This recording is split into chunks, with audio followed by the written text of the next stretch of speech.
So the BAFTAs are next month, in April of 2019, and we have all of the categories in front of us, and I'm joined by Pimpinella Jones. We're going to go through them and see who deserves to win, give you our tips as to the big winners.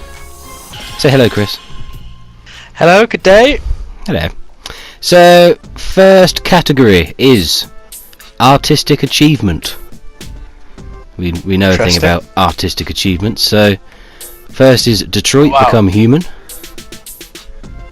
Then there is Gris, God of War, Marvel's Spider-Man, Red Dead Redemption 2, and Return of the Obra Dinn. Brilliant game. Yeah, it's nice to see that included, actually. Yeah, you're aware of Obra Dinn and its retro. Yes, I've done a minimal amount of research, I'd say, but I do know kind of what it is. I've seen it in action, so. Well, genius, but I'm not sure if it should win a BAFTA for artistic achievement. Yeah, I mean, out of all of those, the only one that's really got a distinct art style, if you could call it that, is Gris, but that literally stands for grey. I mean, I would probably go with Red Dead for this one, to be fair. Yeah, as far as artistic, I mean, there are scenes in Red Dead which are works of art. Like, it's amazing. Absolutely. I mean, Red Dead is a great game. It's not the bestest game ever. Everyone was hoping it would be. It's not that. But what it does achieve is, you know, it does really, really well. So, yeah, my money's on Red Dead for this one. Yeah, I'd have to agree. Okay, next one is Audio Achievement. And our runners are Battlefield 5, Detroit Become Human, God of War, Marvel's Spider-Man, Red Dead Redemption 2. I'm starting to see a little bit of a thing going on here. And lastly, but surprisingly, Tetris Effect. Well, I would go with Tetris, to be fair. Really? Yeah. I mean, the rest of them have great sound. Like, none of them can be faulted for their sound at all. And there was a lot of games this year which did have bad sound, like Black Ops 4. That had lots of issues with the sound, with like footsteps and stuff. Yeah.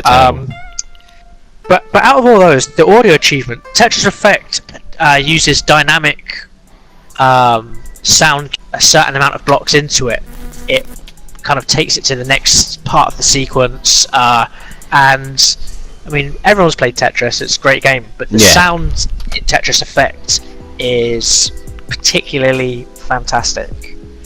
So I mean, all of them are really good and what you'd expect for a AAA game, but Tetris really gets something new to the table. So would you say Tetris is your pick for that one? My pick, yeah. Pimp's Pip. Pimp's pick. Pimp's pick. I'd personally say God of War, because I think the sound in God of War is something else. Like the soundtrack alone is amazing, but with everything else, like it really impressed me. So I think that's going to be my one. But we're going to go for Best British Game,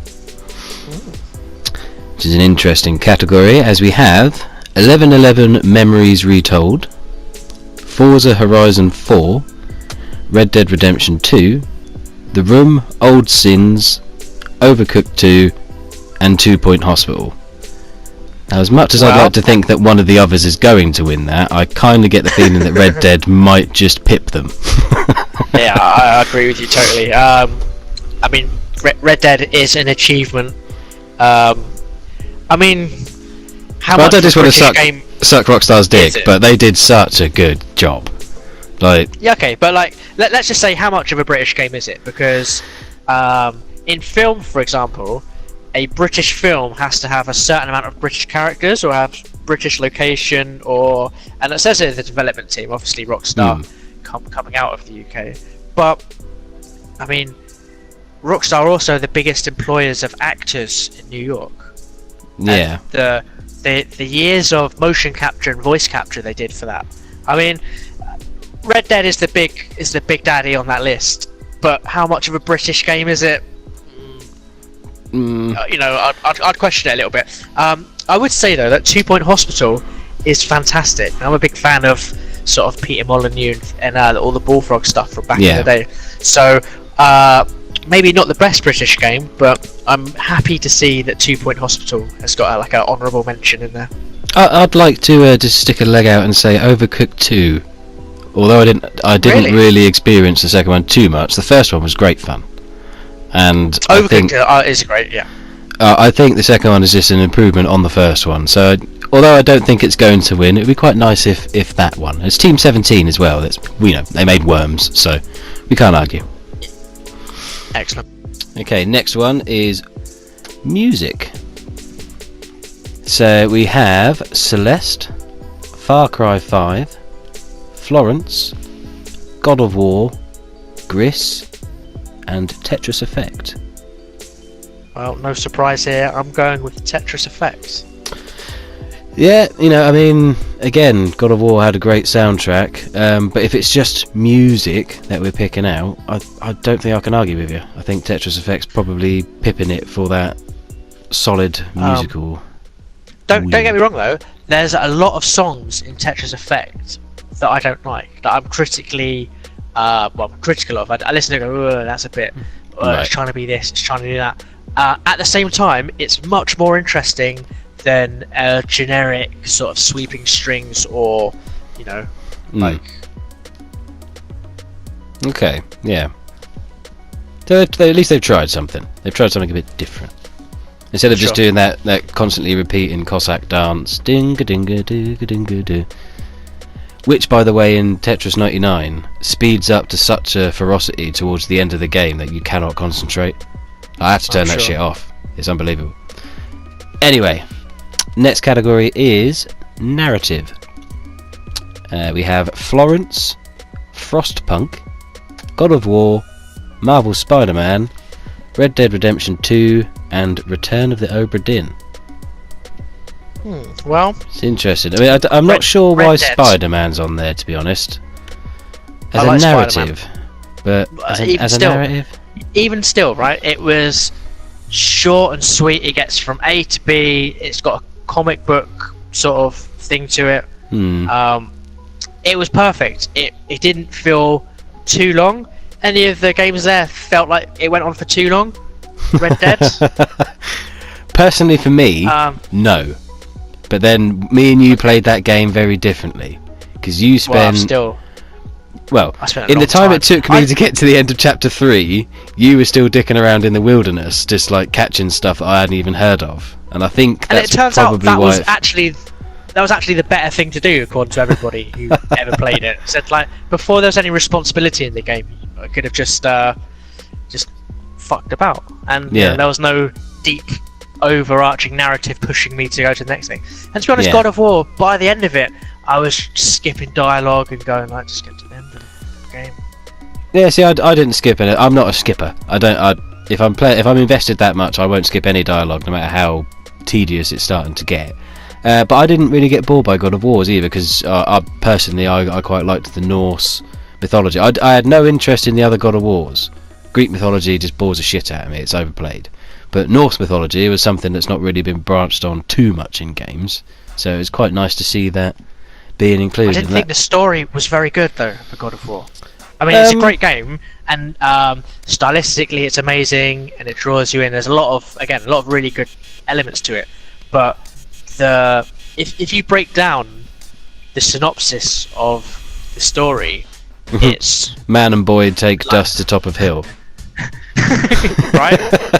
But the storytelling that was included to get Kratos, this Greek god man, into Norse mythology and actually do things that are written into the mythology but not, was something quite incredible. I mean, that was an achievement for me.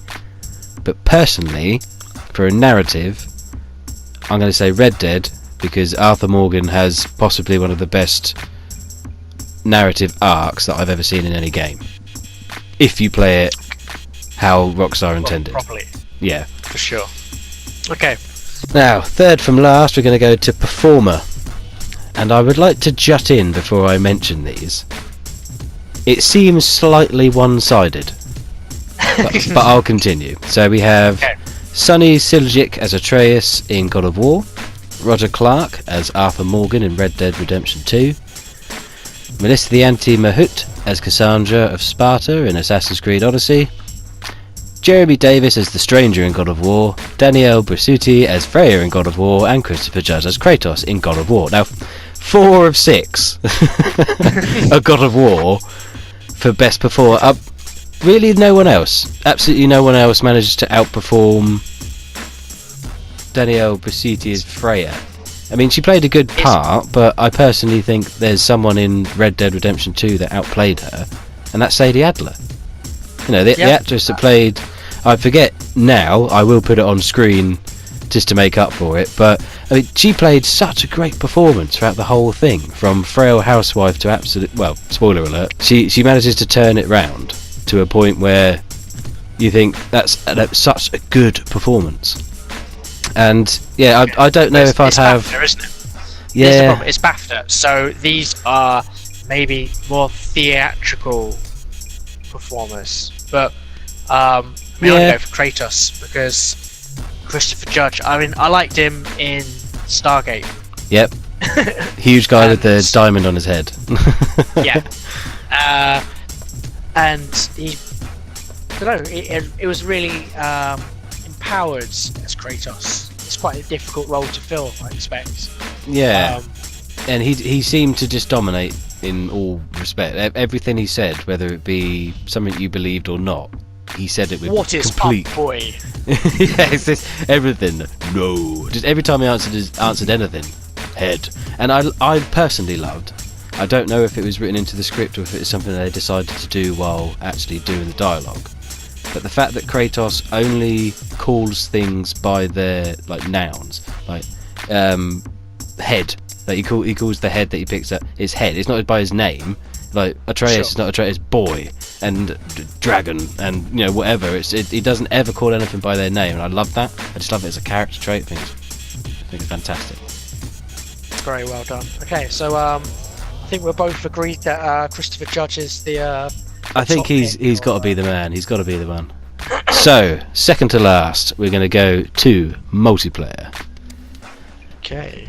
So, best multiplayer we have A Way Out, Battlefield 5, Overcooked 2, Sea of Thieves, Super Mario Party, and Super Smash Bros. Ultimate. That's a really interesting list for me. That's really strange. And what sticks out the most is that there's not a single PlayStation exclusive on that one. This is true, but then what multiplayer PlayStation exclusives are there? They've been doing the single player thing, but... Yeah, exactly. They focus so heavily that they haven't even got a horse in this race. I mean, out of those games, I've obviously spent a lot of time playing Battlefield 5. Whether or not it's certainly not the best Battlefield. It certainly isn't a great one for multiplayer, as far as teamwork and dynamics go. So that's not going to be my pick, I don't think. It's probably going to be something like probably Smash Brothers. Although Overcooked 2 does have that sort of instant sort of co-op vibe. I mean, again, for that reason, I'm going to go for Mario Party, because of all the games on that list, I've had the most fun playing Mario Party. Whichever one it's been, whether it's been on the Wii or whatever, it's always a good laugh. So, what we're all agreeing is that A Way Out should not be on it. I know, it was a good idea. I like the concept. There's more innovation in that than there was in Celeste, if you ask me. But yeah, true. They tried something. It didn't quite work. The best thing about Way Out was the crazy Italian guy who made the game. Right, and yeah. It's how they had to keep him away from the cameras at all the award ceremonies. At all costs. At all costs. Maybe they'll manage to do it at the BAFTAs as well. Oh, what if they win? They won't have a choice. I think that for that reason, Amazing. then, I hope that A Way Out wins Yeah. best multiplayer. Okay, last but not least, Final one. the best game of 2019 as far as the BAFTAs are concerned, and your choices are Assassin's Creed Odyssey, Astrobot Rescue Mission, Celeste, God of War, Red Dead Redemption 2, and Return of the Obra Dinn. Well, interesting list. I think, without being too obvious, it is surely going to go to either God of War or Red Dead. Agreed, and they would be what I would pick if I was a member of the Bafta. Yeah. And if I had to pick one of them, I personally would go for God of War. God of War is excellent in many ways. But something about Red Dead's, there's I don't know. Both games have magic in them. You know, when you play them, you sort of I know. I think I see what you're getting at. Yeah. And there's a lot more of Red Dead. For me, that was in what you did as Kratos in God of War, and in Red Dead, it's what happened around you. The world of Red Dead is incredible. And I think that's where the magic was. It was all in the wildlife and the random events and all that sort of stuff. Whereas but with God of War, it's go to A. It's a very linear. It is really. Narrative, It's a pretend open world, isn't it? It's a book. It's a book, and you're going through it, and you have to do the pages as they go. Whereas Red Dead is a choose your own adventure, and go to page 26. Yeah. So I think Red Dead, but obviously God of War is a fantastic and it's achieved a lot. So well, I'm going to go with God of War. You can go with Red Dead, and between the two, we will all lose to Astrobot. Yeah, and I wouldn't be sad about that. No. The only thing I would be sad is if Assassin's Creed won. Because not that I dislike it, for any reason, but I've not played it. I've not played any Assassin's Creed since number 2 for a reason. And that's all I'm saying about that. So, well, brilliant. So it's been a good list this year. Yeah. And, we will see the results, and we'll get back and see if we're right. We probably weren't. But thanks for listening. We'll see you next time. Goodbye. Catch you later. Goodbye.